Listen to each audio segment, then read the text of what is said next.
KTV વિશેષમાં જૂનાગઢથી મહત્વના સમાચાર મળ્યા છે કે મહાનગરપાલિકાની સામાન્ય સભા યોજાઈ હતી ત્યાં જેમાં વિરોધ પક્ષે અનેક મહત્વપૂર્ણ શહેર સંબંધિત પ્રશ્નો મક્કમતા સાથે રજૂ કર્યા અને સત્તાધીશોને કઠિન પ્રશ્નો દ્વારા ભીસમાં લીધા હતા।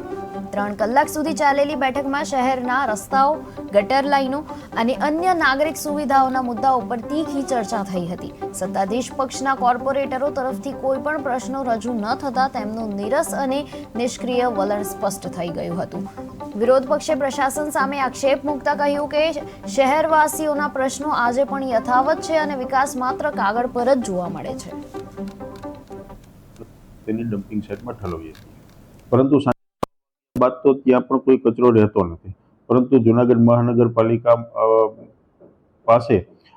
અનેક રજૂઆતો આવી છે તેને ધ્યાને લઈ અને ટૂંક સમયમાં આ કચરો ત્યાં ન ઠલવાય અને યુવનગર સાઇટ અથવા તો અન્ય કોઈ જગ્યાએ જ આ ડમ્પિંગ કરવામાં આવશે તેની અમે ખાતરી આપીએ છીએ। આજે મહાનગરપાલિકાનું જનરલ બોર્ડ હતું, એમાં વિપક્ષના જે 11 સભ્યો છે એમના દ્વારા 16 દરખાસ્ત અને 12 પ્રશ્નો રજૂ કરવામાં આવ્યા હતા, જે જૂનાગઢ શહેરની જે પ્રજા છે એને પડતી મુશ્કેલીઓ